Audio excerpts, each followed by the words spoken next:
Beberapa saat lagi Anda akan mendengarkan Ruang Kita. Oke, akhirnya balik lagi di Ruang Kita dan udah agak lama sebenarnya, hampir 1 minggu ya. Udah nggak upload karena memang lagi ada beberapa problem mulai dari perkuliahan sampai ke diri sendiri. Dan langsung aja kita langsung bacain cerita pertama datang dari email kita. Dan langsung aja kita bacain cerita pertama dari Miss Ius. Dan ini juga bentuk file, jadi lebih enak bacanya. Tapi buat yang lain gak harus bentuk file, bisa langsung aja isi pesannya di email ataupun di WhatsApp aja. Bebas, itu nggak dibatasin. Tapi yang kali ini kita bacain dari Word. Langsung aja kita bacain. Hai, mau numpang curhat boleh kali ya? Mulai dari mana ya? Oke, jadi gini, aku bakal cerita dari awal. 3 tahun lalu, aku dideketin sama salah satu temenku. Awalnya aku nggak mau banget, tapi dikejar-kejar terus. Masih nggak paham kenapa bisa ada orang yang bisa segitunya sama aku. Aku merasa nggak menarik sebagai perempuan. Sampai akhirnya, karena aku muak, tapi mikir juga karena udah lama temenan kan ya. Ya, aku akhirnya bilang, oke, jalanin aja. Kalau nyaman, temenan ya temenan. Kalau nyaman pacaran, ya pacaran. Awal tahun pertama, dia baik banget sih asli. Sampai sabar banget, gak ngerti lagi kenapa sebaik itu. Padahal aku tahu dia bukan orang yang kayak gitu. Sampai di tahun kedua, keyword, teman dan cita-cita. Mulai tahun kedua, dia mulai agak aneh. Jadi emosional banget, sering banget marah, dan dari hari ke hari intensitas marahnya itu makin sering. Aku bingung dong, aku ketiduran karena kecapean aja dia marah, kayak nggak ada hari tanpa nggak marah. Entah aku yang bodoh atau gimana, aku minta maaf walau aku nggak salah. Mikirnya biar selesai masalahnya, dan aku nggak kena marah. Aku makin banyak dilarang, nggak boleh pergi sama ini, nggak boleh pergi sama itu. Padahal temen cewek perginya. Sampai akhirnya aku nggak ada temen. Cuman tinggal satu, sahabatku. Cuman tinggal satu sahabatku. Aku bersyukur dia tetap ada di sampingku di saat yang lain pergi. Sampai suatu saat, aku akhirnya pengen banget nyoba ikutan kompetisi musik. Dari kecil, pengen banget ikut. Tapi aku ngerasa insecure duluan dong sebelum daftar. Dan akhirnya aku memberanikan diri, minggu aku ikut audisi, Jumat aku cerita ke dia. Dan dia bilang, gak usah lah ikut-ikut kayak gitu. Nanti kamu dideketin orang. Kalau beneran jadi, nanti kamu ninggalin aku. Nanti kalau kamu beneran jadi penyanyi, diajak duet sama cowok lain. Gak suka aku tuh, gak usah lah. Sedih gak sih kalau jadi aku? Entahlah, mungkin aku yang terlalu berlebihan, tapi sedih banget sih asli. Sampai akhirnya di awal tahun ketiga, dia mulai mempermasalahkan persahabatanku.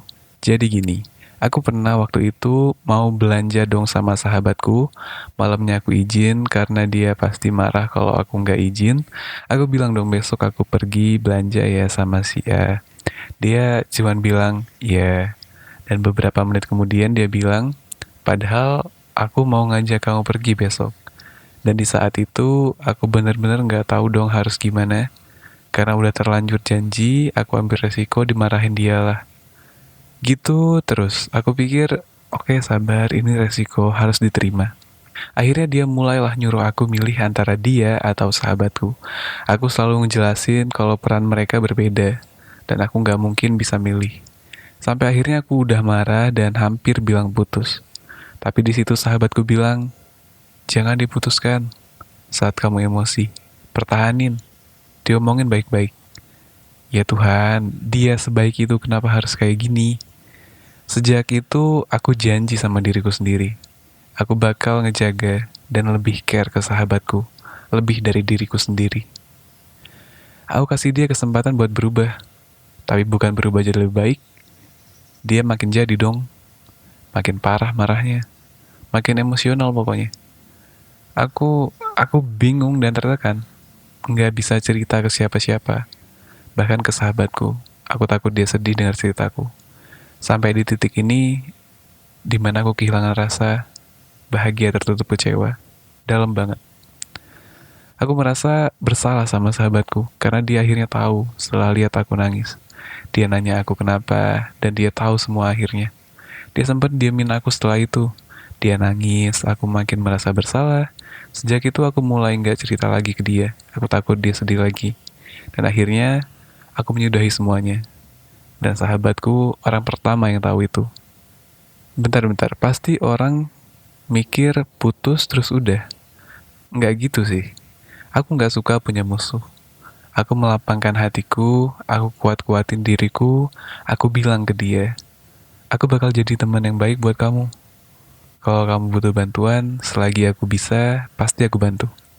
Kalau ada masalah, silahkan cerita. Aku pasti dengerin. Kalaupun aku bisa kasih solusi, pasti aku kasih solusi.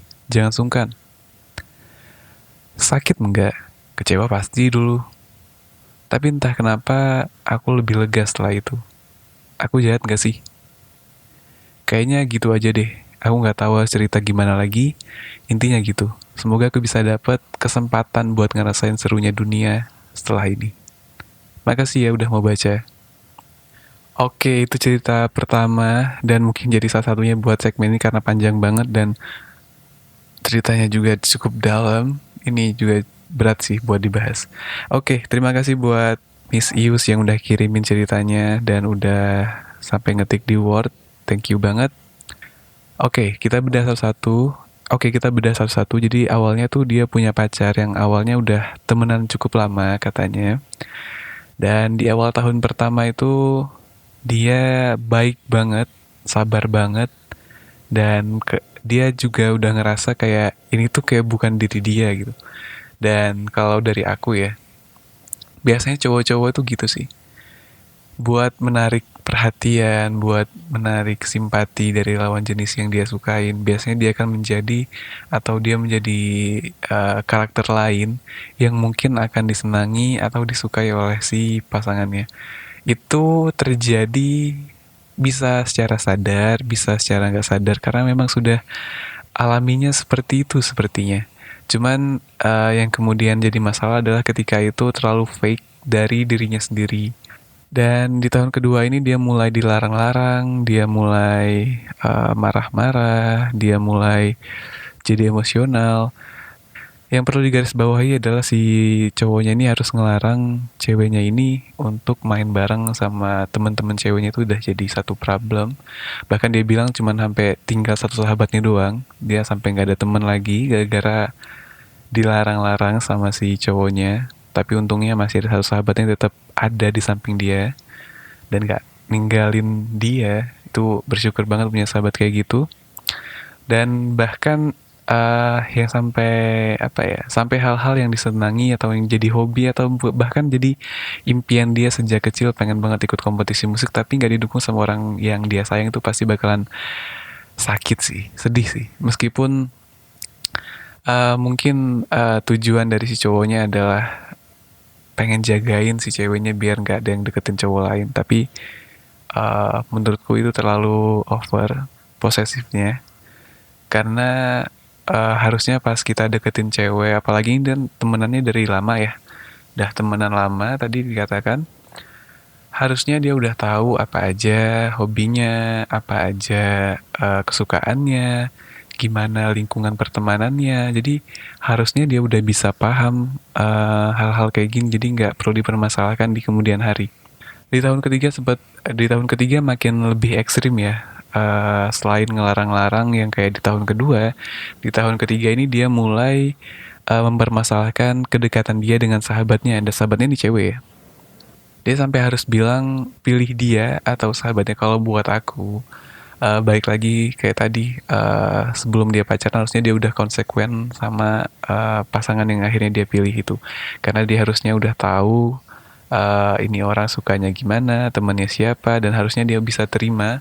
Apalagi udah temenan cukup lama juga. Kalau emang dari awal udah nggak bisa menerima apa yang ada di pasangan kalian pada saat itu, atau calon pasangan kalian pada saat itu, jangan berharap bisa ngerubah orang lain pokoknya. Karena buat ngerubah orang lain menjadi versi yang kalian sukai itu belum tentu si orang yang kalian sukai atau kalian sayangin tuh bakalan nyaman dengan versi yang seperti itu.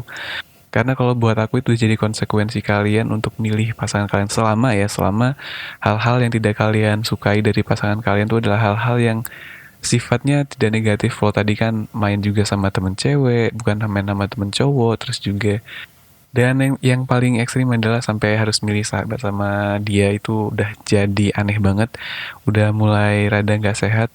Dan di sini tuh untungnya dia punya sahabat yang memang eh bisa ngertiin dia, bisa sayang banget sama dia, dan bisa sabar untuk tetap ada meskipun yang lainnya, teman-teman dia yang lain tuh harus mundur gara-gara dibatas-batasin sama si cowoknya. Dan bersyukur banget dia masih punya teman kayak atau sahabat kayak dia. Itu ngebantu banget buat nguatin dia. Dan kalau dari aku gitu aja. Dan kayaknya aku juga pernah posesif waktu pacaran sekali di SMA. Dan aku juga nyesel karena eh, aku telat taunya, aku telat sadar, aku telat dewasanya. Aku harusnya nggak boleh ngelarang-larang apa yang dia sukain. Dan harusnya kalau emang aku nggak suka dari awal tentang sikapnya dia, harusnya aku gak usah milih dia. Dan kayaknya segitu aja. Mungkin kalian ada yang mau komentar di kolom komentar di bawah kalau nontonnya di YouTube, itu bisa banget. Atau kalau teman-teman ada yang ceritanya mau dibacain di sini, bisa banget kirim ke alamat email kita atau WhatsApp ataupun juga IG kita. Bisa di DM, WA ataupun di email aja. Dan sekian aja video kali ini, semoga menghibur dan goodbye.